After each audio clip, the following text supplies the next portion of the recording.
อุ้ยเนาะว้าวใช้อันนี้อ๋อโตสายฟ้าเห็นยังนี่สายฟ้าโทรศัพท์ค่อยหน่อยนี่โอ้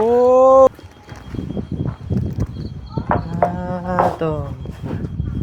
เฮ้ยสิจำแล้วเนาะดีใจนะพี่น้องเนาะ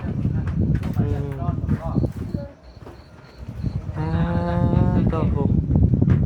ใช้ส่งขาดก้นบ่น่ะพ่อโอ้ใช่ดิส่งก็ได้ตัวนี้สูงกินมันกูคนอยู่ที่กินเจ้าบ่กินย่องแม่งกันมูลค่าเอาให้ค่าหน่อย คนฉลาดนึกว่าชุ่มเจ้าจะบอกกินกบกินเขียดเนาะบอกกินบ่พุ่นน่ะกินแล้วแต่อิ่มแล้วโอเคบ่มันอยู่ว่าแบบคนอยู่ในเมืองนี่แฮ่เลยเอาแล้วนะโอ้ยสิบ่ได้ไหนก็บ่อันนั้นก็บ่สะออนนะแบบว่าก็สิว่าแซ่บสิโหทำไมกับชื่ออยู่เลยบ่ตาคือกันมันมีแนวเฮ็ดให้เจ้าบ่อยากบ่แม่นเคยเห็นบ่มันคาวบ่ได้ข้าวอีกดิฮะ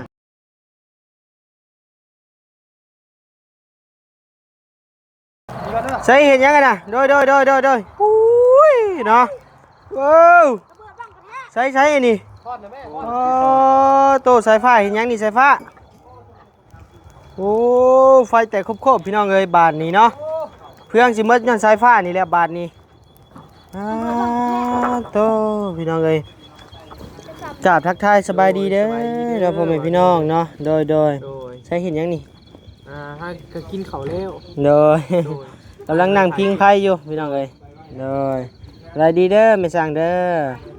โดยกำลังนั่งพิงไพ่อยู่พี่น้องเอ้ยเนาะกับปิ้งอันนี้น้อยนึงนะพี่น้องเนาะปิ้งกบพี่น้องเอ้ยโดยอัปเดตบ่ยังให้เป็นบ่พัดไส้เบิ่งก่อนเนาะคุ้งอำม่ำแล้วพี่น้องเอ้ยเนาะทั้งหน้าก็ได้กองของนี่ต่อเนาะโดยมืออื่นกองของนี่คือว่าของทั้งหน้าคือว่าสำเร็จไปด้วยดีแม่นน่าจะสำเร็จอยู่โดยโอ้โหสร้างมันก็สุดเลยได้ค่ำมืดก็ยังเอาลุยเนาะเป็นเวลาจักโมงแหละนี่โอ้7 โมง 11 นาทีพี่น้องเอ้ยแล้วนี่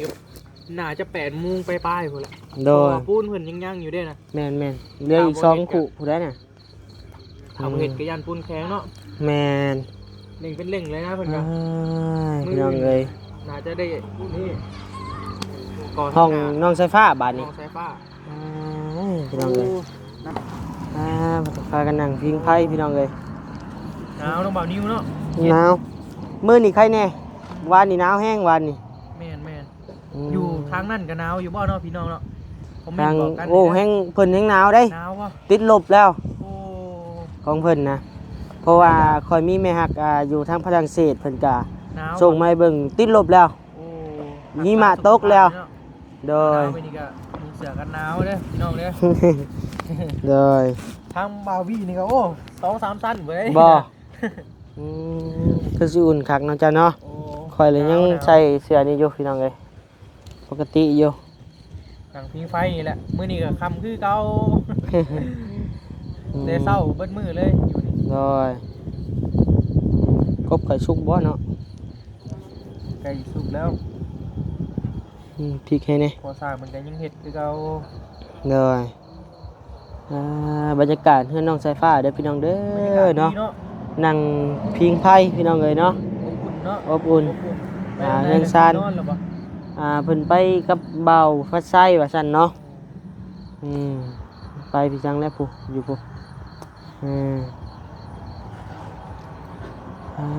พี่น้องเอ้ยเนาะมืดมือเบิดเว้นพี่น้องเอ้ยเป็นยังอ่ะน่ะเอาไปโลดบงลงรถ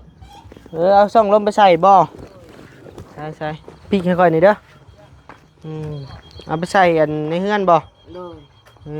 ใช่โทรศัพท์ค่อยหน่อยนี่โตเฮ้ยสิจำแล้วเนาะดีใจนะพี่น้องเนาะ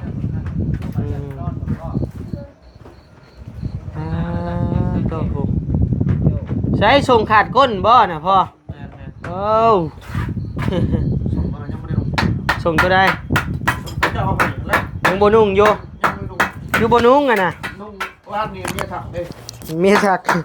เปิดมาถักเรื่องแม่จะเรียกแน่ โดย โอ้เปิดมาก็ได้แนวไรแนวไร โดยสบายดีบักละ ปกติเลย โด นะ ยหนาวบ่คือบ่ใส่เสื้อแขนยาว นี่คน โดย จุกนี่นี่นี่ เจ้าก็บ่ใส่นี่คนไทยแก ยิ้มแล้วบ่กินข้าวเออ แค่บอกนิวกินกบขับดูวะ ยังได้ยังบ่สุกได้พอ โอ้ก่อนคือมาแต่ กินอยู่บ่เจ้ากะคนละโตะ กินรถแต่ว่าพื้นหัวก็กินมือ โอ้โดยเอือบใส่บักเพชรเด้อพอเด้อแซ่บเด้อสุดแต่น้ำบักเพชรนั่นแหละ แม่นอืม มันแก่ข้าวได้ผมเผ็ดได้ โดยเสร็จแล้วพี่น้องเอ้ยเนาะเฮือนชาน้องสายฟ้าก็ใกล้สิฮอดถึงความสำเร็จแล้วเด้อพี่น้องเอ้ยเนาะนี่แหละเฮือนชาลานแป้นเพิ่นก็ได้พี่น้องเอ้ยใช่น่ะสิเป็นยังกบบ่เอาสบายดีเด้อเนาะใช่อันนี้เด็กคืออัน สวัสดี เด็กอันยังกบแท้อันนี้ ที่เราเห็นเพื่อนขาได้ดิ ใช่น่ะของน้ำนำกันบ่สองไอ้น้องนี่ฮะ เอานำกันจังหวัดไปดมอึกันไปแล้ว เอาเนาะ ไปดมอึแล้วบ่ โอ้ย ใช้ชุกหรือบ่ ยัง นี่ใช่นี่ ไปบนเฮียใหม่วะนี่ บ่ใหม่ปิ้งกบพี่น้องเลย นั่งนินเนาะ นั่งดินโอ้ลมกันพี่น้องเลย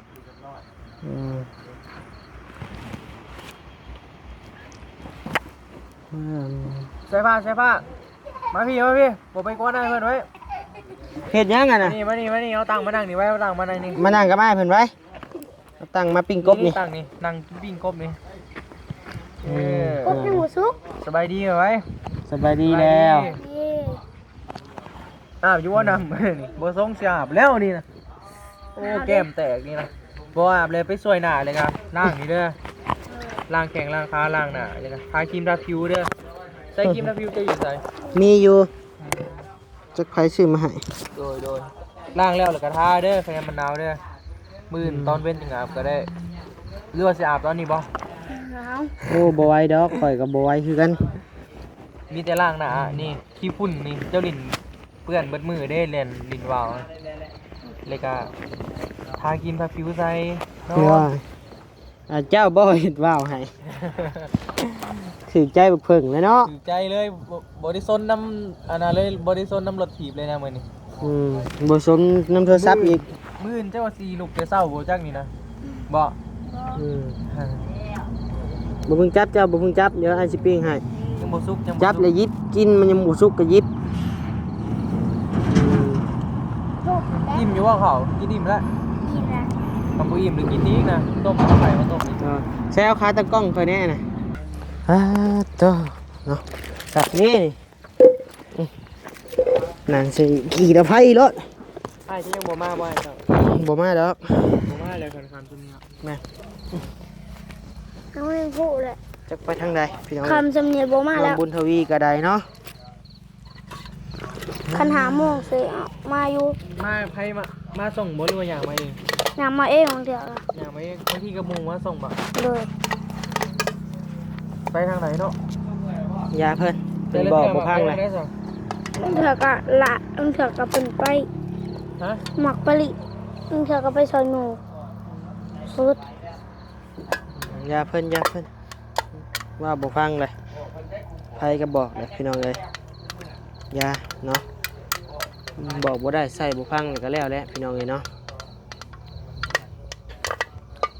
บ่เห็นหามันดังเออ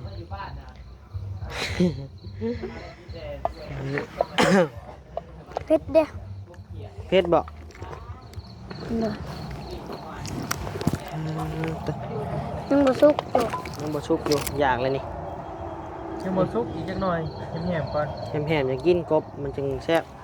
บ่แหมบ่แซ่บกบนี่ บ่เหี่ยวแล้วมันข้าวบ่ แม่นมาไอลี่มากินกบมา ยิงกบบ่น่ะ ปิ้งก ก บบ ปลอกนาง ฮะ กบปลอกนาง บ่ลองหนังแล้วแซ่บ จั นะ กนี่บ่ โอ้เราซื้อเอาเจ้ากะมันตายแล้วเอามาปิ้งเอาตัวมันตายได้นี่ ตายแล้วบ่ แม่ เออ ปลาไว้กันเน่าเด้ อ่าครับบ่ได้กินหลายปีเลย ชิมบ่ บ่ เอาเลยมักได้แต่ว่าบางครั้งก็มีอยู่เงียงๆในปากสิว่าอยาก ปืนท้องอยู่กินกับไว้ยังหักกูจะเท่ เจ้าพ่อ เมนโมเมนต์ว่าใช่เลย แล้ว ถ่ายกินชมกันเต้น เราออกแล้ววันนี้มันออกแล้วพุงมัน อืม มันเหลือแต่ตับมัน เนาะบรรยากาศบ้านน้องสายฟ้ายามค่ำยามแรงพี่น้อง คัน เอ้ย คุได้กบปลีทั้งตัวใหญ่แล้ว กบบรีปล่อยบ่ โดย จังสิไปอยู่บ่อนใดได้กบบรี ป ป ล่ ล่ อ อย ย นี่ป่ะ โดย นี่แหละให้หน้านี่ได้ โอ้ นี่ น้องเซฟ้าจังหน่อยกับไปคุดมาบ่จักนี่นะเจ้ายังบ่ได้ไปคุดมาติ โดยถ้าเห็นจักโต อืม ไปมันออกลูกเนาะ โดย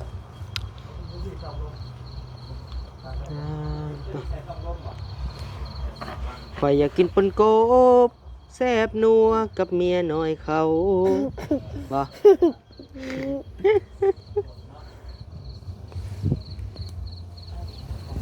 เมียน้อยเขาได้เบิ่นเมียน้อยให้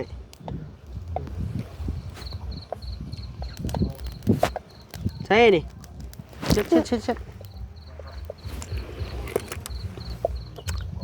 มาจะมาบ่มาปั่นนี่เนาะ โดย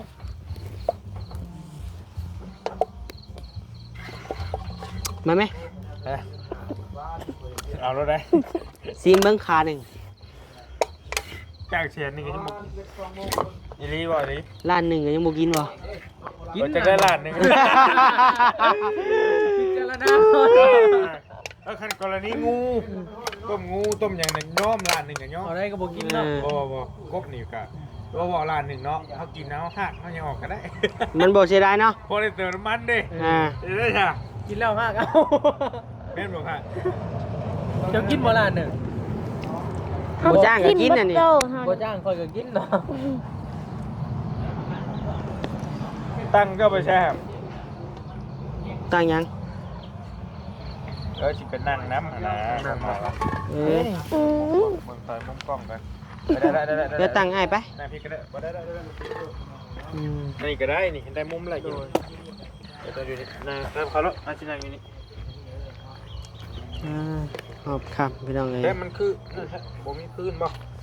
เด้นี่ได้อยู่นี่ อุ่นอยู่ อืม จะใส่หลายๆอันรถจะนางสูบ แน่นบ่ บอกอีกว่าอืมยังไงบ่ยาวกะตกช่วงเลยไปยักกันน่ะ เข้าห้องน้ำบ่ โดย สบายดีเด้อพี่น้องเด้อ โดยสบายดี พี่ช่องลมแล้วบ่ ด้วย มันไม่ไปเบิ่งไหมเป็นนี่ได้ อืม ถูกต้องปองดองอยู่บ่ค่อนกุ้มไปจ้ะ เจ้าได้ไปเบิ่งบ่ บ่ไอ้เป็นยังไปเบิ่งก็ได้คือกันนั่นแหละค่าหยังเฮ้ยพาไอ้ไปเบิ่งนั่นไป เบิ่งแล้ว เห็นแล้วบ่ แม่นห้ามเข้าไปละ ยังบ่ทันไปจะเอาทานใช่อีกครับ ทานสิอีกบ่ เพิ่นละบ่ทานน่ะ ได้ทาน โอ้ยเนาะไม่บ่ลืมบ่ มันชุกเลยได้นี่ อื่นสิมากินไหมว่านั่ง ทาง กิ นี้ น ได้ ไก่น้ำหวะ บ่ ตัวนี้สูง กินมันกูคนอยู่ที่เฉย กินบ่ กิน ย่อง เนาะ แบ่งกันมูลค่าเอาให้ขาหน่อย คนฉลาด นึกว่าชุ่มเจ้าสิบ่กินกบกินเขียดเนาะ เนาะบ่กินบ่พุ่นน่ะ กินแล้วแต่อิ่มแล้ว เออ คน โอเค บ่มันอยู่เว้าแบบว่าคนอยู่ในเมืองในนานะบ้านเฮาเพิ่นมองอาจจะมองไปแบบนั้น เอาแห้งมัน อืม แซ่บเลย ปน อู้หอมบ่คายสิเอายันว่าแบบคนมันนอกเบิ่งแบบคือแบบสมมุติว่าสิเอาไปฝากไปต้อนก็เขาเจ้าบ่กินกบกินเขียดหรอกจังซี่นะ ในเมืองติ มุมมองมันยันเป็นแบบนั้นน่ะชวนลายนะไอ้ว่า ชุด นะ แต่น้ำเฮาเลยหมากกบนี่ แบบว่า หมากกบหมากอึ่ง เพิ่นบ่ใกล้หรอกกบเขียดนี่ อึ่ สิ ง นะ อึ่งนี่ย่อมอึ่งนี่ บ่ได้บ่ ว่าขอโทษน้ำพี่น้องมันอยากออกทางเก่ากินอื่น อืม กินได้แต่กบเคี้ยว เอาให้หมักไข่อึ่งฮะ อ่าอืม อึ่งยังแซ่บเลยอึ่ง แซ่บป่ะ เลย หวานยำอึ่งออกให้แม่ซื้อมาเด้อ อ่า เฮาก็พอเฮากิน อืม โลกแพงเนาะ อืม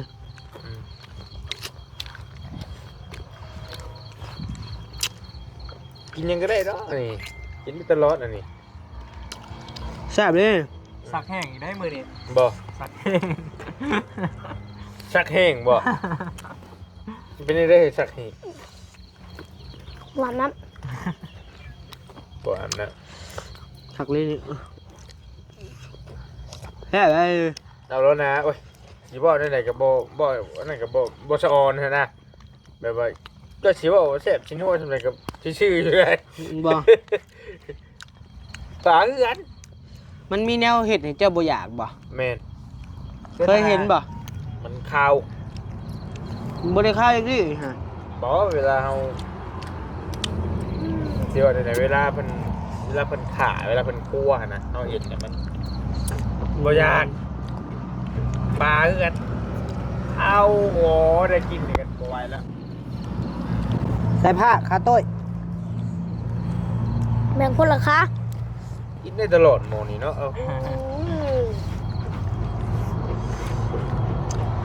นี่คือกินไปในแช่ไปอมจอกอันเดียวน้ำกันกับบ่ได้แล้วเนาะ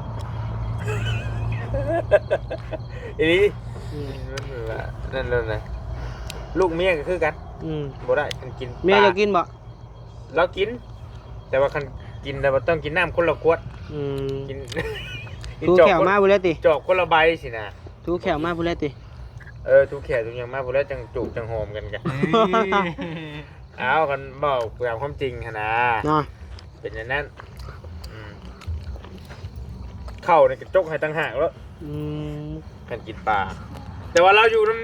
ำลายปีแล้วก็บอกกิน เบอร์บ่กินเนาะ บพากินแค่ได้แบบนี้เราก็ได้ไปรถไปคมมาด้วย หยอกได้หยอก เล่ ได้ นนุ้ยเนาะ ลึกอีหลีเราเล็งพอช่างนี่แล้วจะเล่าดี ได้ ได้ ได้ เลย เอาหัวเอา โอ้โห ผักลีนี่ ถ้าเราตึมหัวเราจะไง โอ้ทั้งนั้นก็ได้ ว่าไปอีกละ ใช่อยู่ เนาะ แมวเอาเนี่ย แมวกินกบบ่ กินบ่ แม่กินก โอ้ บ บ่ กบ กิน กิน บ่ แม่ แมวบ่กินได้มาก็บ่กินกบ บ่กิน คุยกันท่าได้เดี๋ยวเป็นเบิ้งนั่นพอเนาะเอง โอ้ เด้อย คุยกันท่าเบิ่งต้องลมกับแป๊ดนี่แมวบ่กินกบ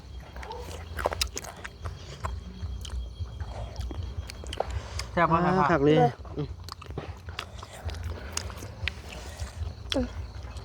เฮ้ยบ่กินหัวถิ่มนะ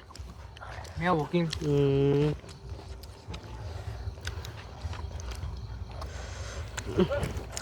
ขามัน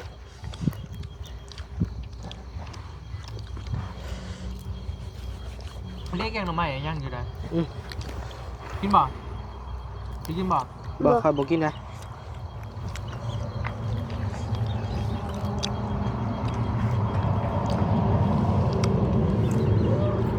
แซ่บดีนี่พี่น้อง โอ้แล้วคนบ่อยคนคุกบ่ ผักดีนี่เนาะ ขักบ้า แซ่บว่ะท่านนี่ก็เล่นกินแซ่บอยู่ว่าพ่อน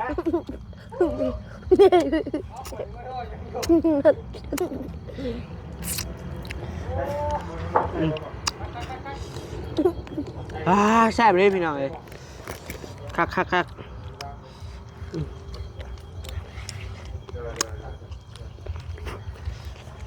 แบบเผ็ดๆนะพี่น้อง เผ็ดๆแหมๆบ่ แม่นหอมพัก กรอบนอกนุ่มใน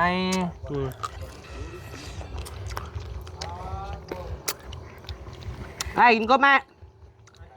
แซ่บบ่ ใช่ไหมจะมีแมวตัวเดียวเนี่ยบ่ใช่ป่ะ เลย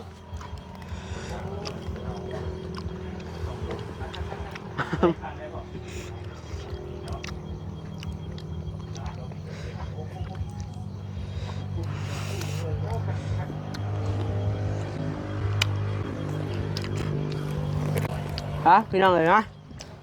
กินแล้วเด้อไปยินดีมีแห้งเด้อนะพี่น้องเนาะวันนี้จะได้จบคลิปเพียงเท่านี้แหละพี่น้องเลยเนาะจะได้เดินทางกลับก่อนพี่น้องเลยอันนี้ก็คำมืดตื่นตาแล้วเด้อสบายดีเด้ออยู่ดีมีแห้งบ๊ายบาย ไม่เล่าอึ้งคักยุ่งเนาะ